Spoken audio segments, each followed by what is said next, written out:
makikita nyo, meron akong ibang monitor. Sa monitor, Donnie, yung bago.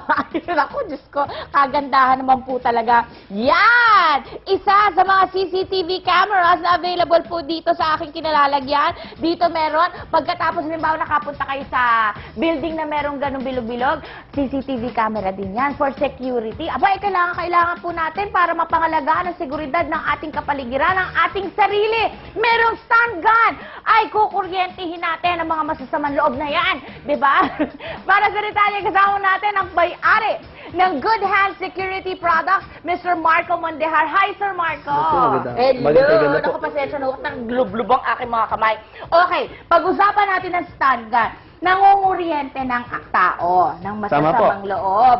Okay, so iba't ibang klase, mga ilang voltahe po yung dumadaloy dyan? Ang range po ng voltahe po na dumadaloy po sa ating mga electronic devices po from 80,000 to 1 million volts. 80,000 to 1 million volts. Ano naman po ang epekto na nito sa taong kukuryentehin mo? Okay, basically po, itong ating mga devices po, electronic devices po, ay designed po siya for self-defense purposes po. So in the event po na we feel that there's an imminent danger, alam po natin na tayo po ay nasa life-threatening situation ho, ang pwede ho natin gawin is to temporarily immobilize po natin ang ating pong attacker. Okay, usually saan ho maganda itutok ito? Commonly po, ang atin hong mga gadgets po ay pwede ho siya sa atin hong tagiliran, pwede ho sa leeg. Sa tagiliran? Opo, pwede ho. Okay. In any part of the body, actually ho, pwede ho siya. Mahihimatay po ba yung tao, tama po. Gano'ng katagal? Ang knockdown power po nito from 10 to 15 minutes po.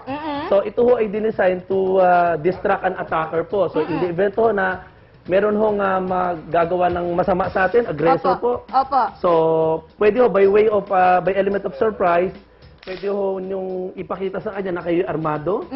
Or pwede rin naman ho na ipakita ninyo na kayo ay armado para muna. Somehow opo, it serves as deterrent po. Kukuryentehin kita. Pag di mo patay ng tanan. Ganyan. Pag hindi pa lumayas, sugurin mo na gano'n. Medyo natatakot kayo lumapit sa akin. Okay. Kaya lang, is this a deadly weapon na baka naman ako harangin ng mga security sa department store, sa airport, sa hotel, gano'n? Opo, these items po, these devices po are designed for temporary effect lang po. No? So these are not considered lethal or deadly. Okay. So walang permanent damage po. Ang objective lang talaga natin is to distract an attacker assailant po. Ang sabi nga po kanina ni Sir Marco na sa department stores, sa groceries, sa mga hotels, restaurants, hindi naman ho kayo i-apprehend dahil hindi nga po lethal weapon. Pero sa airport, hindi nyo siya pwedeng i-hand carry, diba? At meron tayong mga hindi unsuspicious itsura, meron parang lipstick, sabi nyo kayo. Magkakano ito, sir? Price range po niya from 800 po, depende ho sa laki ng voltahe. 800, pagkatapos? So, on mo lang siya po. Yun. Tapos? Yan! Ako, tapos meron parang pager, pero hindi na masyadong usong pager ngayon. Magkakano ito, sir? 2,800. Etong parang cellphone, ito, usong-uso. Yan po, opo, 1,800. 1,800. Siyempre, iwasan nyo rin namang mapunta sa indulto, di ba? Hindi porket meron kayong ganitong mga pandepensa sa inyong sarili, maaari na kayong maglagalag sa madidilim na lugar. Sir Marco, maraming salamat sa iyo. Ilan lamang po ito sa mga produkto ng Good Hands Security para mamaya tatalakayin natin ang iba pa nilang mga security gadgets para sa ating protection. Samantala, kanina na ipakita po namin sa inyo ang iba't ibang uses o paggamit ng stun gun bilang proteksyon sa ating mga sarili. Kasama ko pa rin si Sir Marco Mondehar, ang owner ng Good Hands Security Products, para naman sa isang in-demand ngayon, Sir Marco, yung CCTV na tinatawag, ano? Ito na sa ating likuran, iba't ibang klase ng mga CCTV camera. Ano ang mga, kumbaga, may mga development ba tayo sa teknolohiya, sir? Yes, ma'am. So far po, ang CCTV camera po ay patuloy na effective tool po siya as security management. Ang CCTV cameras po ay considered to be the most effective method of reducing crime. Tayo po ay naniniwala ho sa kasabihan na ang lente po ay hindi nagsisinungaling. And so, because of the advanced technology po, meron ng iba't ibang klaseng cameras po na lumalabas. Sa ngayon po, mga high-resolution cameras po na Pwede po Makikita day and talaga night yung cameras mga- po. day Yes and pa. night. Opo, Ay, may very mga good. zoom in, zoom out type of cameras, infrared cameras po. Oo. Ito ho ay embedded po sa mga cameras po na nandito may kita natin. May mga box type, meron tayong dome type, meron tayong mga barrel type Ano po. kaibahan Iba-ibang ng box klase po. type at dome type? Well, actually ho, ang depende lang. po sa usage yan, ma'am. May mga Ah. indoor type, may mga outdoor type of Meron cameras daw po kayong tayo. ano bago, Sir Marco, yung ma'am. kahit nasa ibang bansa ako, makikita ko yan ang sa Pilipinas. Totoo po yun. Ito po ng internet. Ah, Anak, from abroad, pwede niya hong mabisita anytime. magkakano naman ang budget niya? Prices ho natin, depende ho sa package, no? May, it's between 15,000 to 20,000, depende po sa budget po Aba, natin. medyo, Opo. at ang maintenance? Ang maintenance naman ito, ma'am, wala namang masyadong maintenance. So, kami naman, we offer sa aming service po naman yung visitation maintenance. Kami ho nagpo-provide naman. Okay, Sir Marco, maraming salamat. So that's CCTV for you and for our information. Maya-maya, mga ordinaryong mga gadgets na mukha lang ordinaryo pero magiging protection din po sa ating mga sarili. Kanina po security gadgets, ngayon naman spy gadgets. Kasama pa rin natin si Mr. Marco Mandehar ng Good Hand Security Products. So sir, itong mga nasa lamesa natin, mga spy camera lahat yan. Tama po, yes, Yan. ma'am. Iba-iba lang ang forma. Pero pinaka-favorite ko sa lahat, itong parang Bible case. Di ba nasa ng ano nito? Nasa ng Ang kanya pong camera? lente ay nandito po. Kalingit naman. Opo, opo. Tapos ang tsura niya, talagang buo yung frame. Tama po, Ganon. opo. Very good. Magkakaling ganito? Ang price range po niya ay 2,800. 2,800 lang, 2,800 ano? po, opo. Pagkatapos, isa pa daw favorite, ang parang watch. Asan ang Ay, camera watch. niyan? Ang kanya pong...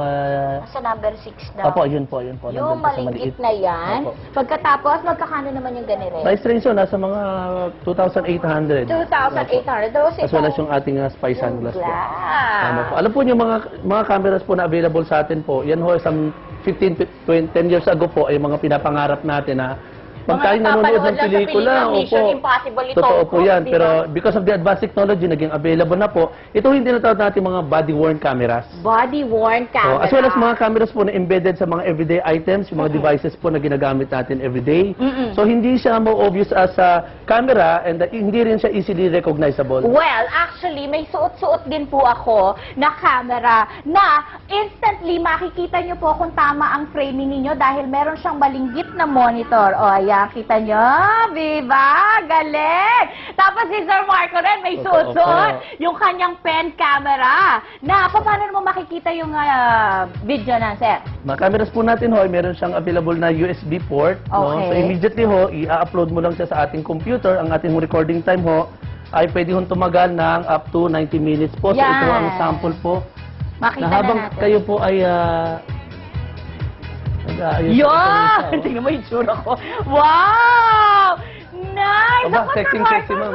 maraming salamat. Very interesting ang mga gadget mo at saka suwabeng-suwabe ang dating. Tama. Very good. Thank you so much, Sir Marco. Naku, eto naman, paano bang mangyayari dito? Usually kasi, itong mga experience natin, dumako naman po tayo sa paglalaba. Di ba? Ang ganda-ganda mula sa spy gadget. May pagkakataon kasi itong mga gadgets na to, Sir Marco, na maabuso, di ba? Paano natin malalaman na meron tayong may spy gadget sa kwarto natin? Sa ating hotel kaya, meron tayong pangontra. Ano to, Sir Marco? Yan po yung ating radio frequency detector po. Oo. Wherein, ma-determine natin within the area kung meron hong nag-a-attempt na tayo ay ma-videohan. Ay! Sa pamagitan po ng ating RF detector po, radio frequency, pag nagtatransmit sila ng signal, Makakagip malalaman niya. mo. Tama, Nako! Yun! Meron tayong pangotra, pero merong limitasyon to na sa mga wireless lang Tama dapat. po, applicable. Yun lang ang mga masasagap niya. Pero at least, malalaman mo na rin kung merong naniniktik sa'yo. Tama po. Ang galing-galing mo, Sir Marco. Maraming salamat. Thank you so much. Ay, nako! Eto! Malalaman mo mga secret or hidden camera sa kwarto. Paano kung may secret yung partner mo sa buhay? Pwede ba ito, Alex? Tita Winnie ha, yung gadget mo yan, baka pwedeng makabili rin yan ha. Why not, Coconut? Dito lang sila sa Bago Bantay, Quezon City. Sige, mabisita nga yan. Maraming salamat sa pamilya sa inyong pagtutok sa amin. Bukas po muli para sa isang magandang gising. Sabay-sabay po natin harapin ang... Bago Bantay! Ang Picasso. Agad